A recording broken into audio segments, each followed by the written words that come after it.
Hello friends, आप सबका मेरा YouTube channel competitive math with Rajkumar Sikar में स्वागत है।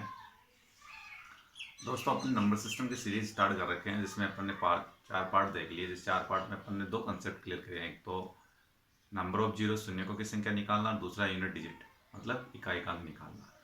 अब तीसरा पार्ट अपन करने जा रहे हैं वो है रिमाइंडर।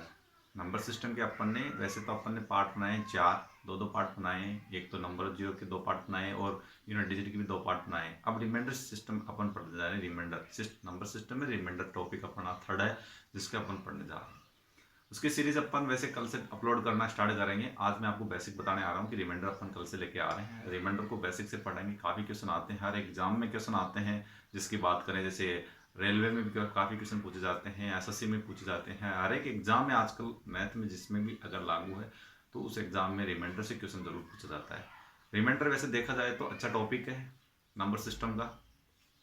और अपन जीरो से पढ़ेंगे बिल्कुल बेसिक तरीके से। जैसे रिमाइंडर की बात करो, रिमाइंडर का मतलब ये है आपके पास जो क्वेश्चन होगा, जैसे मैं ये बोलूँ कि भाई 223 में अगर मैं 5 का भाग देता हूं तो रिमाइंडर क्या आएगा? शेषफल क्या आएगा? रिमाइंडर का मतलब है शेषफल। शेषफल क्या आएगा? तो यहां से अपन सिंपल सी बात करें कि 5 का भाग 223 में देंगे तो रिमाइंडर क्या रहेगा? तो रिमाइंडर वो रहेगा जिसमें फिर 5 से डिवाइड नहीं होगा। जैसे अपन बात करें 5 का भाग 2 में नहीं जाता है, इसका मतलब 2 अपन कलेक्ट करेंगे तो यहाँ से 22 हो जाएगा, मतलब 22। और 5 का भाग 22 में देंगे तो कितनी बार जाएगा? 5 का भाग 22 में जाएगा 4 बार। मतलब यहाँ से अपन देखें 500 का 20 होता है, 500 25 में बोल सकते हैं, या 5 5 25 होता है, 5 को 5 से मल्टीप्लाई, या 5 5 25 होते हैं। इसका मतलब ये है कि 20 25 ज्यादा हो जाएंगे मतलब 20। तो यहाँ पर कितना रिमाइंडर बचेगा? 2। फिर अपन 23 3 उतार लेंगे 23, फिर 5 का भाग देंगे तो कितनी बार जाएगा? वही 4 बार जाएगा। और कितना बचेगा? ये 3। ये 3 क्या है? ये रिमाइंडर है। मतलब 223 में 5 से विभाजित करने पर कितना शेषफल बचेगा? वो बचेगा 3। कितना शेषफल बचेगा? 3 बचेगा। सिंपल से अपन बात करें, एक एग्जांपल और ले लेते हैं। जैसे मैं बोलूं कि 861 में अगर मैं 8 का भाग देता हूं, 861 में अगर 8 का भाग देता हूं तो रिमाइंडर क्या बचेगा? तो यहां से अपन देखेंगे भैया, पहले सबसे पहले क्या है कि यहाँ पर बात करेंगे 8 8 में भाग जाता है 8 का बिल्कुल एक बार 8। रिमाइंडर क्या बचा? 0। फिर अपन 6 उतार, क्या 6 डिवाइड 8 से? नहीं।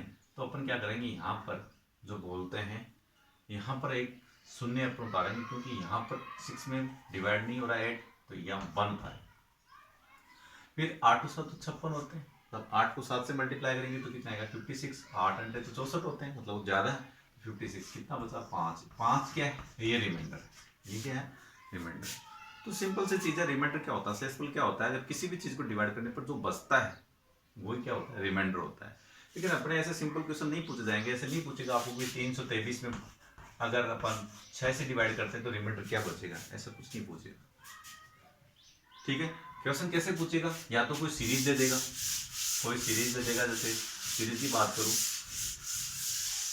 एक अभी तक अपन ओनली रिमाइंडर के बारे में पढ़ रहे हैं। रिमाइंडर की सीरीज कल से अपलोड होना स्टार्ट होगी। आज मैं आपको बेसिक बेसिक बता रहा हूँ कि रिमाइंडर होता है क्या चीज़ है।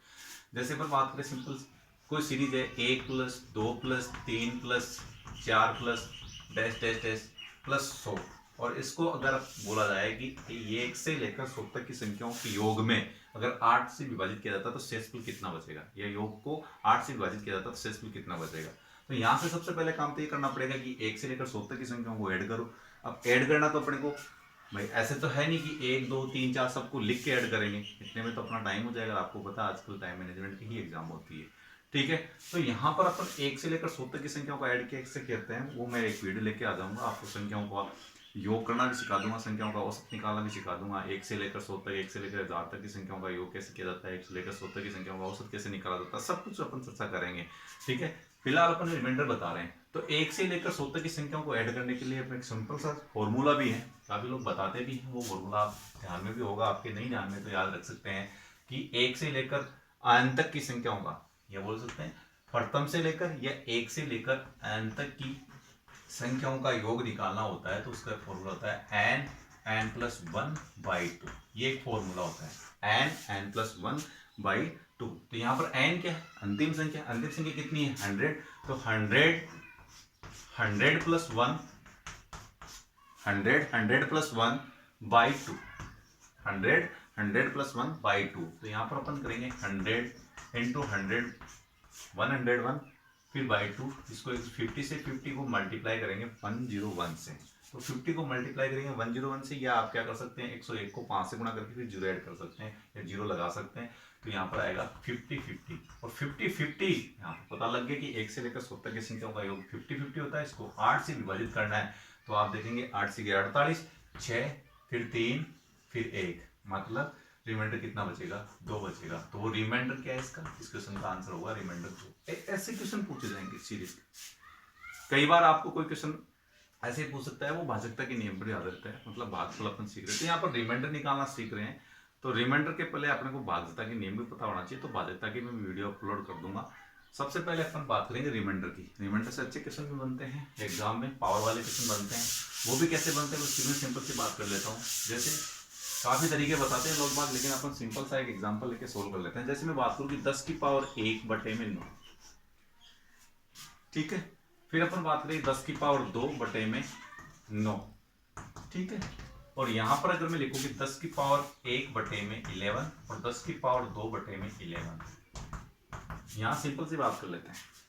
10 की पावर 1 का मतलब हो गया 10, 10 में 9 का भाग दूंगा तो रिमाइंडर कितना आएगा, तो यहां पर अपन लिखते हैं रिमाइंडर होगा 1। यहाँ पर 10 की पावर 2 का मतलब होगा 10 को 2 बार गुणा करना, 10 × 10 मतलब 100 में अगर अपन 9 से डिवाइड करेंगे तो कितना आएगा रिमाइंडर, यहाँ पे रिमाइंडर आएगा 1। लेकिन यहाँ पर अपन देखेंगे 10 की पावर 1 का मतलब 10, 10 में अगर अपन 11 से, या बोल सकते हैं 10 को अगर 11 से डिवाइड करेंगे तो कितना आएगा, 10 को अगर अपन 11 से डिवाइड करेंगे तो आपको पता है 10 डिवाइड नहीं होगा 11 से, तो यहाँ पर रिमाइंडर बचेगा, वो बचेगा ओनली 10।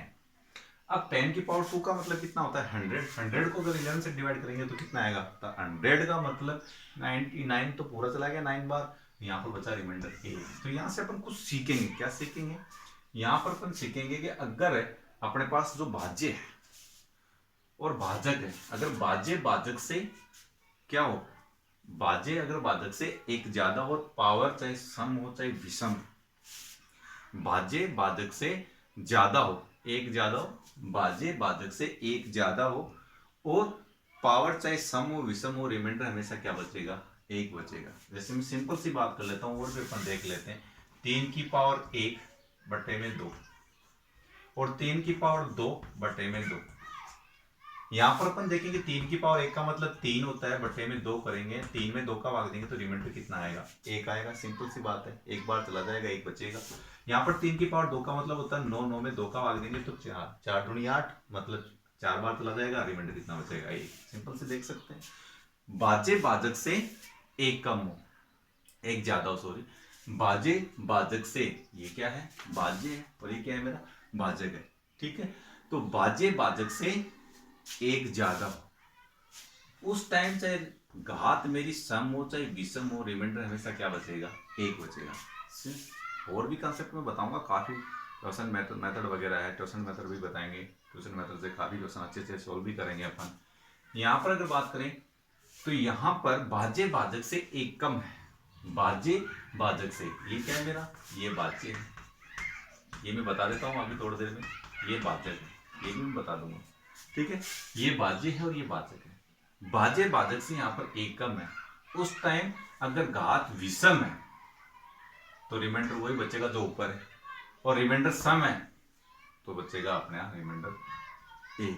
अगर पावर सम है तो रिमाइंडर कितना बचेगा, 1 बचेगा, ठीक है।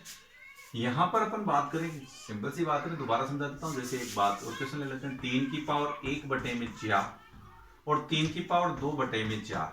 तो यहां से आप देख सकते हैं 3 की पावर 1 का मतलब 3, 3 में 4 का भाग जाता नहीं, रिमाइंडर कितना बचेगा, 3 बचेगा, ऊपर वाली संख्या बचेगी।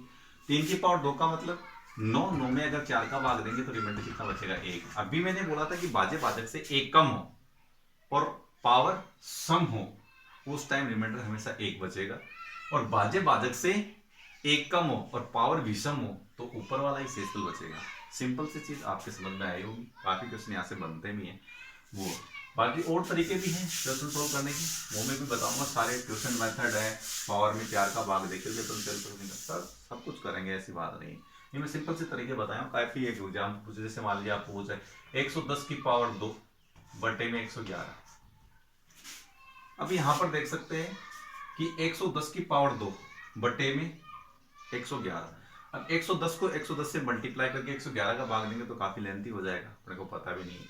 तो लेकिन यहां से अगर थोड़ा सा अपने को पता है, क्या पता है कि भाजे भाजक से एक कम, भाजे भाजक से एक कम हो, उस टाइम हमेशा ध्यान देना पावर सम है तो रिमाइंडर क्या बचेगा, एक ही बचेगा। रिमाइंडर क्या बचेगा, एक ही बचेगा। और वो अगर अपने पास 110 की पावर एक है, उसमें 111 का भाग दे रहे हैं, 110 में 111 का भाग देंगे तो रिमाइंडर क्या बचेगा। तो उस टाइम में समझ सकते हैं कि भाज्य भाजक से एक कम हो और यहाँ पर पावर विषम हो तो ऊपर वाला ही रिमाइंडर बचेगा, 110 ही रिमाइंडर बचेगा। बचेगा नहीं बचेगा, ऐसा सिंपल से मैंने आपको बताया। ठीक है, ये चीज आप विशेष तौर से ध्यान में रखिएगा। कल से अपन रिमाइंडर थ्योरम के अच्छे अच्छे क्वेश्चन साथ में लेकर आएंगे और कंसेप्ट के साथ में उनको क्लियर करेंगे। और कल से अपन रिमाइंडर 15 मई से रिमाइंडर की सीरीज अपने स्टार्ट कर देंगे। मतलब नंबर सिस्टम में अपन थर्ड पॉइंट पढ़ेंगे है वो है रिमाइंडर। ठीक है, ओके दोस्तों, आपको मैंने बोल रखा है सब्सक्राइब मेरे चैनल को और लाइक और वीडियो को शेयर जरूर करना। इस काम को आप करेंगे, ज़्यादा से ज़्यादा बच्चे जुड़ेंगे तो अपना ही फायदा होगा, अपन जल्दी ही लाइव आना स्टार्ट हो जाएंगे।